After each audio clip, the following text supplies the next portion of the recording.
नमस्कार दोस्तों, स्वागत है आपका आज के मुख्य समाचार में, जिसमें सबसे पहली और बड़ी खबर में आपको बताएंगे कि मेजर पुनिया और कपिल मिश्रा के खिलाफ कांग्रेस मंत्री ने दर्ज कराई एफआईआर, बोले कीमत चुकानी होगी। दूसरी बड़ी खबर में जिक्र होगा कि मुख्यमंत्री अशोक गहलोत का बड़ा बयान, बोले गृह मंत्री अमित शाह में दम है तो 7 राज्यों में हुई हिंसा की जांच के लिए बनाए कमेटी। तीसरी बड़ी खबर में आपको बताएंगे कि अखिलेश यादव का बयान, बोले बीमा तक को जो सरकार पूंजीपतियों के हाथों बेच रही है वो देश का भविष्य क्या बनाएगी। चौथी खबर में आपको बताएंगे कि शिमला में कांग्रेस की रैली, प्रतिभा सिंह बोली उपचुनावों की तर्ज पर विधानसभा में भी हारनी है भाजपा। और पांचवी बड़ी खबर में जिक्र होगा कि बंगाल की स्थिति बेहतर, यूपी में न्याय मांगने जाओ तो पीड़ित को बना देते हैं आरोपी, ममता बनर्जी का बीजेपी पर निशाना। दोस्तों, हर एक खबर की गहराई में आपको ले जाएंगे, लेकिन उससे पहले अगर आप भी बिगड़ते कानून व्यवस्था के लिए भाजपा को जिम्मेदार मानते हैं तो वीडियो को लाइक जरूर कीजिए, और अगर चैनल पर नए हैं तो लाल बटन को दबा के चैनल को सब्सक्राइब कीजिए और घंटी बजाकर कमेंट में लिखिए जय हिंद। दोस्तों, रुक करते हैं सबसे पहली और बड़ी खबर की तरफ, जिसमें आपको बता दें कि मेजर पुनिया और कपिल मिश्रा के खिलाफ कांग्रेस मंत्री ने दर्ज कराई है एफआईआर। जी हां दोस्तों, आपको बता दें कि भाजपा नेता कपिल मिश्रा और हरीश खुराना के खिलाफ कांग्रेस नेता ने छत्तीसगढ़ में एफआईआर दर्ज करा दी। और राहुल गांधी का वीडियो ट्वीट करने से नाराज छत्तीसगढ़ सरकार में मंत्री टीएस देव सिंह ने मेजर पुनिया, कपिल मिश्रा और हरीश खुराना के खिलाफ जगदलपुर थाने में एफआईआर दर्ज कराई है। छत्तीसगढ़ सरकार में मंत्री टीएस देव सिंह ने ट्वीट कर कहा कि मैंने जगदलपुर पुलिस स्टेशन में कपिल मिश्रा के खिलाफ राहुल गांधी के विरोध में जानबूझकर अफवाह फैलाने और उनकी छवि खराब करने का ओछा प्रयास करने के लिए एफआईआर दर्ज की है। रुक करते हैं अगली बड़ी खबर की तरफ। सीएम अशोक गहलोत का बड़ा बयान, बोले गृह मंत्री अमित शाह में दम है तो 7 राज्यों में हुई हिंसा की जांच के लिए बनाए निष्पक्ष कमेटी। जी हां दोस्तों, राजस्थान में 1 महीने के अंदर करौली और जोधपुर में हिंसा भड़क चुकी है। इसे लेकर भाजपा और कांग्रेस दोनों ही पार्टियां एक दूसरे पर आरोप लगा रही हैं। गुरुवार को उदयपुर में मुख्यमंत्री अशोक गहलोत ने देश भर में हुए दंगे को लेकर एक बार फिर भाजपा पर हमला बोला है। उन्होंने कहा कि गृह मंत्री अमित शाह के अंदर अगर दम है तो गृह मंत्रालय की एक कमेटी बनाएं और इसमें हाई कोर्ट और सुप्रीम कोर्ट के जजों को शामिल करें। ये कमेटी जांच करे कि करौली के बाद देश के 7 राज्यों में दंगे क्यों भड़के और उसकी जड़ क्या था, उसकी भावना क्या थी। उन्होंने कहा कि मेरा मानना है कि जांच के बाद किस रूप में दंगे भड़के की योजना और तमाम बातें सामने आ जाएंगी। इसके बाद आगे दंगे होने रुक जाएंगे। बता दें कि मुख्यमंत्री अशोक गहलोत इन दोनों उदयपुर में हैं और वो यहाँ 13 से शुरू होने वाले कांग्रेस के चिंतन शिविर की तैयारियों का जायजा लेने बुधवार को आए थे। रुक करते हैं अगली बड़ी खबर की तरफ, जो कि उत्तर प्रदेश से आ रही है। अखिलेश यादव का बयान, बोले बीमा तक को जो सरकार पूंजीपतियों के हाथों बेच रही है वो देश का भविष्य क्या बनाएगी। जहाँ दोस्तों, समाजवादी पार्टी के राष्ट्रीय अध्यक्ष अखिलेश यादव ने केंद्र सरकार की सरकारी उपक्रमों को बेचने की नीति पर सवाल खड़े किए हैं। गुरुवार को उन्होंने ट्विटर के माध्यम से एक बयान जारी किया जिसमें बीमा कंपनी को बेचने को लेकर सवाल किया गया।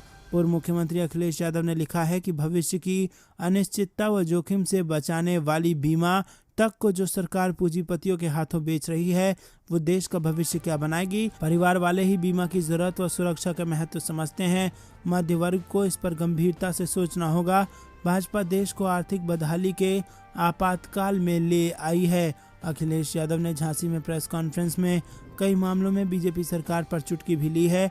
उन्होंने कहा कि भाजपा के लोगों की यही समस्या है कि उनके मंत्रियों को कई बार उनके शौक के हिसाब से विभाग मिल जाते हैं। अखिलेश ने यह बात तब कही जब ये पूछा गया कि उनसे आबकारी मंत्री ने उनकी तुलना राहुल गांधी से किए जाने के संबंध में पूछा गया था।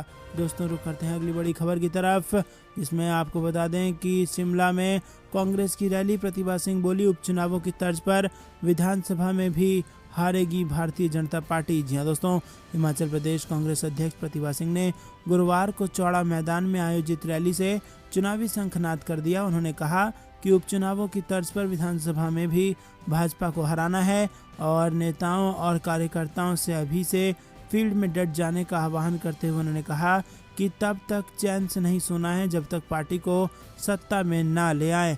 इसी के साथ प्रतिभा सिंह ने कहा कि देश भर में एकमात्र हिमाचल में ही कांग्रेस की महिला प्रदेश अध्यक्ष है। पार्टी की राष्ट्रीय अध्यक्ष सोनिया गांधी ने प्रदेश की महिलाओं का सम्मान करते हुए ये बड़ा फैसला लिया है। नागरिक अभिनंदन समारोह को संबोधित करते हुए प्रतिभा सिंह ने कहा कि देश और प्रदेश में डबल इंजन की सरकार ने आम जनता का जीना मुहाल कर दिया है। भाजपा सरकार रोजगार देने में फेल हो चुकी है। रुक करते हैं अगली बड़ी खबर की तरफ। बंगाल की स्थिति बेहतर, यूपी में न्याय मांगने जाओ तो पीड़ित को बना देते हैं आरोपी। ममता बनर्जी का बीजेपी पर निशाना। जी हाँ दोस्तों, पश्चिम बंगाल में बीजेपी लगातार कानून व्यवस्था को लेकर मुद्दा उठा रही है और वहीं इस मामले में मुख्यमंत्री ममता बनर्जी ने बीजेपी पर पलटवार किया है। ममता बनर्जी ने कहा कि यूपी में पीड़िता न्याय मांगने जाती है तो उसके साथ थाने में रेप होता है और हमारे यहाँ मैं अपने कार्यकर्ताओं पर खुद एक्शन लेती हूँ। ममता बनर्जी ने कहा कि बंगाल अन्य राज्यों से बेहतर है।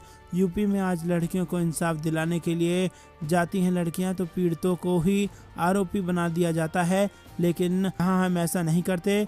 मैं अपने लड़कों और लड़कियों को भी नहीं छोड़ती अगर वो दोषी है तो, लेकिन कुछ ऐसे भी हैं जो नकली वीडियो प्रसारित करते रहते हैं।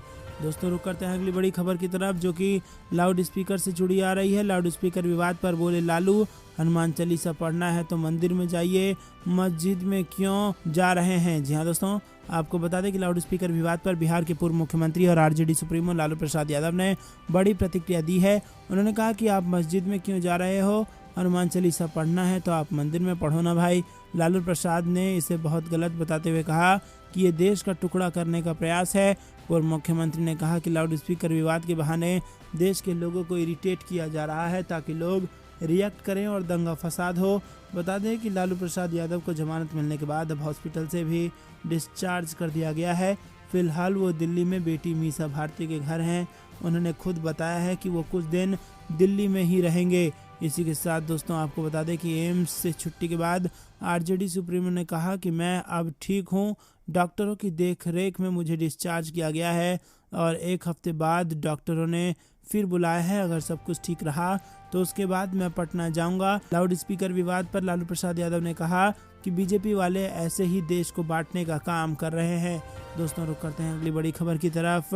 मुफ्त बिजली पर लगाम लगाने की तैयारी में केजरीवाल सरकार, 1 अक्टूबर से लोगों को मिलेगा ये विकल्प। जी हाँ दोस्तों, आपको बता दें कि दिल्ली में 1 अक्टूबर से बिजली पर सब्सिडी स्वैच्छिक होगी। सिर्फ उन्हीं लोगों को सरकार सब्सिडी देगी जो सरकार से इसकी मांग करेंगे। सरकार चुनाव करने का विकल्प सभी बिजली उपभोक्ताओं को देगी। मुख्यमंत्री अरविंद केजरीवाल की अध्यक्षता में दिल्ली कैबिनेट की बैठक में गुरुवार को इसका फैसला लिया गया है। सरकार जल्द ही इस पर लोगों की राय लेगी। इसके साथ ही कैबिनेट ने वित्तीय वर्ष 2022-23 के लिए बिजली सब्सिडी योजना को जारी रखने पर भी रजामंदी जारी की है। इस फैसले से दिल्ली के करीब 47.11 लाख बिजली उपभोक्ताओं का उनको फ़ायदा मिलेगा और इसमें घरेलू बिजली उपभोक्ताओं के साथ किसान, कोर्ट परिसर, वकीलों के चैम्बर और 1984 सिख दंगा पीड़ित भी शामिल हैं। कैबिनेट के फैसले की दिल्ली सचिवालय में मीडिया को जानकारी देते हुए मुख्यमंत्री अरविंद केजरीवाल ने बताया कि दिल्ली में बहुत सारे लोगों की बिजली मुफ्त है और इसके लिए सरकार सब्सिडी देती है। इधर बीच बीच में कई लोगों के सुझाव भी आते हैं कि योजना अच्छी है लेकिन वो निजी तौर पर बिजली बिल देने में सक्षम है, इसीलिए उनको मुफ्त में बिजली नहीं लेनी है। इसका इस्तेमाल स्कूल और अस्पताल बनाने में करने की उन लोगों की सलाह है।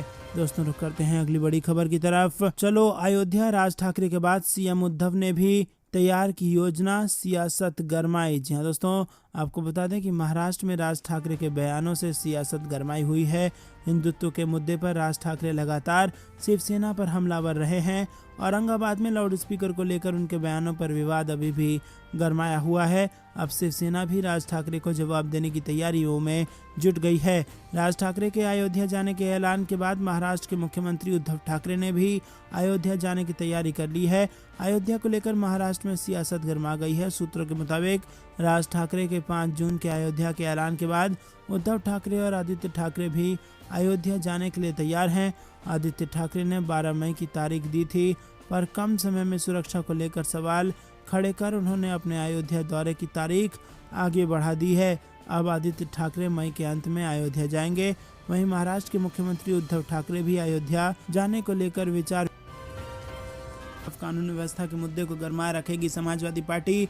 चंदौली जाएंगे अखिलेश यादव और प्रियंका गांधी ने भी सरकार पर बोला है हमला। जी हाँ दोस्तों, समाजवादी पार्टी कानून व्यवस्था के मुद्दे को निरंतर गरमाए रखेगी और जहां भी बड़ी घटनाएं होंगी वहां पार्टी का प्रतिनिधिमंडल जाएगा। इसमें वरिष्ठ नेताओं के साथ स्थानीय नेता भी शामिल होंगे। प्रतिनिधिमंडल घटनाक्रम पर विस्तार से रिपोर्ट तैयार करेगा जिसे सदन में भी रखा जाएगा और इसी रणनीति के तहत राष्ट्रीय अध्यक्ष अखिलेश यादव बुधवार को ललितपुर पहुंचे और अब वो 9 मई को चंदौली जाएंगे। दोस्तों, आपको बता दें कि विधानसभा चुनाव में हार का सामना करने के बाद समाजवादी पार्टी ने सक्रियता बढ़ानी शुरू कर दी है और सड़क से सदन तक संघर्ष का दावा करने वाली सपा ने विभिन्न घटनाओं पर अपनी रिपोर्ट बनानी शुरू कर दी है। पार्टी की रणनीति है कि जहां भी घटनाएं हो रही हैं वहां पार्टी का प्रतिनिधिमंडल पहुंचकर पीड़ित परिवार से मिलेगा। पार्टी के शीर्ष नेतृत्व का मानना है कि इससे जनता में अपनी उपस्थिति बनी रहेगी और कार्यकर्ताओं को भी एनर्जी मिलेगी और इससे एक तरफ संबंधित क्षेत्र में पार्टी के प्रति सहानुभूति बढ़ेगी तो दूसरी तरफ घटनाक्रम पर प्रतिनिधिमंडल अपनी रिपोर्ट देंगे। इस रिपोर्ट में पुलिस की कार्रवाई, मीडिया रिपोर्ट के तथ्य और परिजनों से बातचीत के तथ्यों को समाहित किया जाएगा। रुक करते हैं अगली बड़ी खबर की तरफ। मध्य प्रदेश में बीजेपी से जुड़े लोग ही बिगाड़ रहे हैं माहौल। कांग्रेस ने राज्य के शांत माहौल को खराब करने के लगाए आरोप। जी हाँ दोस्तों, मध्य प्रदेश में पिछले कुछ दिनों में सांप्रदायिक हिंसा की घटनाएं सामने आई हैं। कांग्रेस ने राज्य के शांत माहौल और गंगा जमुनी तहजीब को छिन्न भिन्न करने का आरोप भाजपा से जुड़े लोगों पर लगाया है। साथ ही बुरहानपुर की एक प्रतिमा को अंग भंग करने के आरोपी का भी भाजपा के नेता से रिश्ता होने का आरोप लगाया। पूर्व केंद्रीय मंत्री अरुण यादव, पूर्व मंत्री पीसी शर्मा और पार्टी के प्रदेश महामंत्री और मीडिया प्रभारी के मिश्रा ने संयुक्त संवाददाता सम्मेलन में आरोप लगाया कि भाजपा से जुड़े लोग राज्य का माहौल बिगाड़ने में लगे हुए हैं। पूर्व मंत्री ने बीते 2 मई को बुरहानपुर जिले में हुई घटना का जिक्र करते हुए कहा कि इस घटना को अंजाम देने के लिए सामने आए आरोपी के घृणित चेहरे ने भाजपाई चरित्र को तार-तार कर दिया है। यदि सीसीटीवी फुटेज के आधार पर भाजपा नेता का रिश्तेदार आरोपी नहीं पकड़ा जाता तो सांप्रदायिक हिंसा पनप सकती थी। दोस्तों, रुक करते हैं अगली बड़ी खबर की तरफ। अगला कदम तय करने के लिए लखीमपुर खीरी में होगी किसानों की बैठक, कहा सरकार का पिछला आश्वासन बना ढकोसला। जी हाँ दोस्तों, लखीमपुर खीरी गुरुवार को एक बार फिर विवादों का केंद्र बन जाएगा। पंजाब, हरियाणा, उत्तर प्रदेश और उत्तराखंड के 25 किसान संघों के प्रतिनिधि भारतीय किसान यूनियन के नेता राकेश टिकैत के साथ जिले में अगले कदम के लिए एक महत्वपूर्ण बैठक यहां पर करेंगे। किसान संघ के सदस्यों को भी स्थानीय अधिकारियों से मिलने की उम्मीद है ताकि मामले में तेजी से सुनवाई हो सके। किसान नेताओं का दावा है कि इस मामले को देखने के सरकार के पिछले आश्वासन के बावजूद गृह राज्य मंत्री अजय मिश्रा टैनी पद पर बने हुए हैं। और इसी के साथ आपको बता दें कि खीरी हिंसा मामले में टैनी का बेटा आशीष मिश्रा मुख्य आरोपी है। खीरी कोर्ट में किसानों का प्रतिनिधित्व करने वाले अधिवक्ता हरजीत सिंह ने कहा कि 4 राज्यों के किसान संघ के नेता 3 भाजपा कार्यकर्ताओं की कथित लिंचिंग के आरोप में जेल में बंद अपने किसान भाइयों का समर्थन करने के लिए खीरी में इकट्ठा होंगे। दोस्तों, रुक करते हैं अगली बड़ी खबर की तरफ। हरियाणा कांग्रेस ने खट्टर सरकार को उखाड़ फेंकने का बजाय बिगुल, कहा अब बीजेपी सरकार के जाने का आ गया है समय। जी हाँ दोस्तों, हरियाणा कांग्रेस के नए प्रदेश अध्यक्ष चौधरी उदय भान और 4 कार्यकारी अध्यक्षों की ताजपोशी समारोह में राज्य की खट्टर सरकार को उखाड़ फेंकने का बिगुल बजा दिया गया है। बेरोजगारी और महंगाई समेत तमाम मुद्दों का हवाला देते हुए नई टीम ने ऐलान किया है कि अब तो इंतहा हो गई, जनता परेशान है और बेरोजगार एक अदद नौकरी के लिए दर दर की ठोकरें खा रहे हैं, लिहाजा अब इस सरकार के जाने का वक्त आ गया है। कांग्रेस के सभी विधायकों की मौजूदगी के बीच पूर्व मुख्यमंत्री भूपेंद्र सिंह हुड्डा ने कहा कि कांग्रेस एकजुटता के साथ खट्टर सरकार के खिलाफ जनता के मुद्दों पर हर तरह से संघर्ष करेगी। प्रदेश की वर्तमान सरकार ने प्रदेश को महंगाई, बेरोजगारी और भ्रष्टाचार समेत सभी मुद्दों पर नंबर 1 बना दिया। दोस्तों, रुक करते हैं अगली बड़ी खबर की तरफ। अशोक गहलोत का बीजेपी पर बड़ा हमला, कहा इनकी दंगे भड़काने की थी योजना, करौली, जोधपुर और रामगढ़ था अगला निशाना। जी हाँ दोस्तों, राजस्थान के मुख्यमंत्री अशोक गहलोत ने बीजेपी और राष्ट्रीय स्वयंसेवक संघ पर बड़ा हमला और आरोप लगाया है। उन्होंने साफ तौर पर कहा है कि बीजेपी और आरएसएस एजेंडा तय कर रहे हैं। अशोक गहलोत ने कहा कि वो एजेंडा तय कर रहे हैं और वो करौली, जोधपुर और रामगढ़ में दंगे भड़काने की योजना बना रहे थे। हमने समय पर कार्रवाई की और उसके कारण केवल छोटी छोटी घटनाएं हुई, लेकिन हमने अपराधियों को गिरफ्तार किया है और किसी को नहीं बख्शेंगे। हम राज्य में हिंसा नहीं होने देंगे, आरोपी भागते फिर रहे हैं। वहीं दोस्तों आपको बता दें कि उन्होंने आगे कहा कि हमने तय कर रखा है कि किसी भी कीमत पर राजस्थान में हिंसा नहीं होने देंगे, इनकी हरकतों का मुकाबला करेंगे। और इससे पहले अशोक गहलोत ने बीजेपी पर निशाना साधते हुए कहा था कि बीजेपी को राजस्थान में शांति हजम नहीं हो रही है, इसीलिए वो कांग्रेस और राज्य सरकार को बदनाम करने के षड्यंत्र में लगी है। रुक करते हैं अगली बड़ी खबर की तरफ। देश में कोरोना संक्रमितों की संख्या में इजाफा जारी, 24 घंटे में 3,275 नए केस मिले, 55 मरीजों की गई जान। जी हाँ दोस्तों, देश में लगातार कोरोना वायरस के मामले बढ़ रहे हैं। केंद्रीय स्वास्थ्य मंत्रालय की ओर से जारी ताजा आंकड़ों के मुताबिक दिन में पिछले 24 घंटे में कोरोना वायरस के 3,275 नए मामले दर्ज किए गए और इसके अलावा देश भर में 55 मौतों के साथ मरने वालों की संख्या बढ़कर 5,23,975 हो गई है। इसके साथ ही देश में कोरोना के सक्रिय मरीजों की संख्या बढ़कर 19,719 हो गई है, जो देश के कुल सकारात्मक मामलों का 0.05% है। रुक करते हैं अगली बड़ी खबर की तरफ। मोदी सरकार ने जनता को दिया एक और झटका, कोयला संकट के चलते 1100 ट्रेनें रद्द करेगा रेलवे, लोगों की बढ़ी परेशानी। जी हाँ दोस्तों, देश में कोयला संकट के चलते अगले 20 दिनों तक रेलवे ने कम से कम 1100 ट्रेनें रद्द करने का फैसला लिया है। इससे यात्री समेत व्यापारी वर्ग भी परेशान है। देश के कई हिस्सों में बिजली उत्पादन संयंत्र कोयला संकट का सामना कर रहे हैं। रेलवे ने इससे निपटने के लिए और कोयले की आपूर्ति के लिए रेलवे ने 15% अतिरिक्त कोयले का परिवहन कर रही है। और आपको बता दें कि इसी सिलसिले में रेलवे ने अगले 20 दिनों तक करीब 1100 ट्रेनें रद्द करने का फैसला लिया है। इसमें मेल एक्सप्रेस और पैसेंजर दोनों ट्रेनें शामिल किया गया है और एक्सप्रेस ट्रेनों की 500 ट्रिप जबकि पैसेंजर ट्रेनों की 580 ट्रिप्स रद्द कर दी गई हैं। रेलवे के अनुसार इन गाड़ियों को इसलिए रद्द किया गया है ताकि थर्मल पावर प्लांट को सप्लाई किया जा रहा कोयले से लदी मालगाड़ियों को आसानी से रास्ता दिया जा सके, जिससे कोयला समय पर पहुंच सके। रेलवे ने इससे पहले भी अगले 1 महीने तक 670 पैसेंजर ट्रेनों को रद्द कर दिया है। दोस्तों रुक करते हैं अगली बड़ी खबर की तरफ। गुजरात में पकड़ा गया हथियारों का जखीरा, 20 लोग किए गए गिरफ्तार। जी हाँ दोस्तों, आपको बता दें कि गुजरात में बड़ी खबर आ रही है। पुलिस ने हथियारों का जखीरा पकड़ा है और इस मामले में पुलिस ने 20 लोगों को गिरफ्तार भी किया है। बता दें कि इसी साल गुजरात में विधानसभा चुनाव है और ऐसे में हथियारों का जखीरा मिलने से पुलिस अलर्ट हो गई है। दोस्तों रुक करते हैं अगली बड़ी खबर की तरफ। प्रशांत किशोर का ऐलान, पार्टी नहीं बनाऊंगा, बिहार में करूंगा 3000 किलोमीटर की पद यात्रा। जी हाँ दोस्तों, प्रशांत किशोर के अगले कदम को लेकर जो सस्पेंस बना हुआ था उसे उन्होंने खत्म कर दिया। चुनावी रणनीति बनाने वाले प्रशांत किशोर ने ऐलान किया है कि वो फिलहाल कोई राजनीतिक पार्टी नहीं बना रहे हैं। इसके साथ पीके ने बताया कि वो बिहार में राजनीतिक बदलाव के लिए 3000 किलोमीटर की पदयात्रा करेंगे। ये पदयात्रा चंपारण के गांधी आश्रम से शुरू होगी। प्रशांत किशोर ने बिहार के पटना में प्रेस कॉन्फ्रेंस की और वो बोले कि 30 साल के लालू और नीतीश के राज के बाद भी बिहार देश का सबसे पिछड़ा और गरीब राज्य है। विकास के कई मानकों पर बिहार आज भी देश के सबसे निचले पायदान पर है।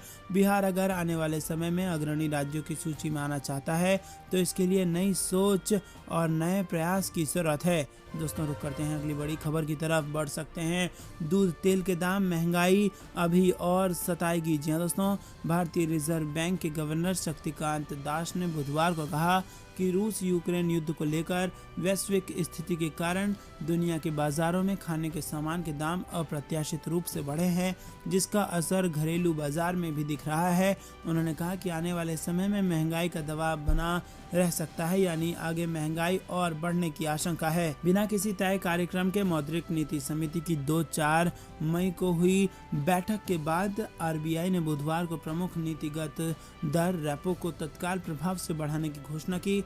हालांकि केंद्रीय बैंक ने इस साल अप्रैल में मौद्रिक नीति समीक्षा में मुद्रास्फीति को लेकर जो अनुमान जताया था उसमें कोई बदलाव नहीं हुआ है। रिजर्व बैंक ने चालू वित्त वर्ष में खुदरा महंगाई दर 5.7% रहने का अनुमान रखा है। दोस्तों रुक करते हैं अगली बड़ी खबर की तरफ। दलित नेता जिग्नेश मेवानी का बीजेपी पर बड़ा हमला, असम से लौटने के बाद सरकार को कह डाला निकम्मा। जी हाँ दोस्तों, आपको बता दें कि दलित नेता एवं गुजरात के विधायक जिग्नेश मेवानी असम पुलिस द्वारा गिरफ्तार किए जाने के लगभग 2 हफ्ते बाद मंगलवार को गुजरात पहुंचे, जहां उन्होंने राज्य की भारतीय जनता पार्टी सरकार पर निशाना साधते हुए उसे निकम्मा बताया। उन्होंने आरोप लगाया कि राज्य की बीजेपी सरकार ने उस वक्त कुछ नहीं किया जब राज्य के एक विधायक का अपहरण कर लिया गया और यहां से ले जाया गया था। अहमदाबाद पहुंचने के तुरंत बाद मेवानी ने एक सभा को संबोधित किया। मेवानी ने ऊना तहसील में दलितों के खिलाफ दर्ज मामले, राज्य के अन्य आंदोलनकारियों के खिलाफ दर्ज मामलों को वापस नहीं लेने और पुलिस कर्मियों के लिए ग्रेड पे एवं अन्य विरोध प्रदर्शन करने वाले समूहों की मांग सरकार द्वारा पूरी नहीं किए जाने पर 1 जून को गुजरात बंद का आह्वान करने की चेतावनी दी। दोस्तों, ये थी दिन भर कुछ बेहद जरूरी और बड़ी खबरें। अंत तक बने रहने के लिए बहुत बहुत धन्यवाद। जय हिंद।